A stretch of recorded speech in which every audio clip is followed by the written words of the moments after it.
Israel Iran మధ్య భీకర యుద్ధం జరుగుతోంది. ఇరు దేశాలు బాంబుల మోతతో హోరెత్తిపోతున్నాయి. జనం భయంతో బిక్కుబిక్కుమంటున్నారు.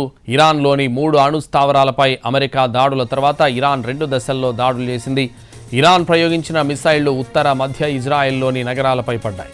ఇజ్రాయెల్లోని అణు స్థావరాలు లక్ష్యంగానూ ఇరాన్ మిసైళ్లను ప్రయోగిస్తోంది. హైఫా, నెస్ జియోనా, రిషోన్ లిజాన్తో పాటు టెల్ అవీవ్పై ఇరాన్ దాడులు చేసింది. ఇక ఇరాన్ దాడిలో 86 మంది ఇజ్రాయేలీలు గాయపడ్డారు. 10 రోజులుగా ఇరాన్ ఇజ్రాయెల్ మధ్య యుద్ధంలోకి అమెరికా జోక్యంతో పరిస్థితి పూర్తిగా మారిపోయింది. తమ అణు స్థావరాలపై అమెరికా బాంబులు వేయడాన్ని తీవ్రంగా పరిగణిస్తోంది ఇరాన్. పలు ప్రాంతాల్లో అమెరికా స్థావరాలపై దాడులు చేస్తామని వార్నింగ్ ఇచ్చింది ఇరాన్. ఇజ్రాయెల్ ఇరాన్ మధ్య భీకర యుద్ధం జరుగుతోంది. ఇరు దేశాలు బాంబుల మోతతో హోరెత్తిపోతున్నాయి. జనం భయంతో బిక్కుబిక్కుమంటున్నారు. ఇరాన్లోని 3 అణు స్థావరాలపై అమెరికా దాడుల తర్వాత ఇరాన్ 2 దశల్లో దాడులు చేసింది. ఇరాన్ ప్రయోగించిన మిసైళ్లు ఉత్తర మధ్య ఇజ్రాయెల్లోని నగరాలపై పడ్డాయి. ఇజ్రాయెల్లోని అణు స్థావరాల లక్ష్యంగానూ ఇరాన్ మిసైళ్లను ప్రయోగిస్తోంది.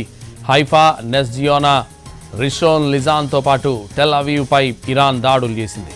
ఇక ఇరాన్ దాడిలో 86 మంది ఇజ్రాయేలీలు గాయపడ్డారు. 10 రోజులుగా ఇరాన్ ఇజ్రాయెల్ మధ్య యుద్ధంలోకి అమెరికా జోక్యంతో పరిస్థితి పూర్తిగా మారిపోయింది. తమ అణు స్థావరాలపై అమెరికా బాంబులు వేయడాన్ని తీవ్రంగా పరిగణిస్తోంది ఇరాన్. పలు ప్రాంతాల్లో అమెరికా స్థావరాలపై దాడులు చేస్తామని వార్నింగ్ ఇచ్చింది ఇరాన్.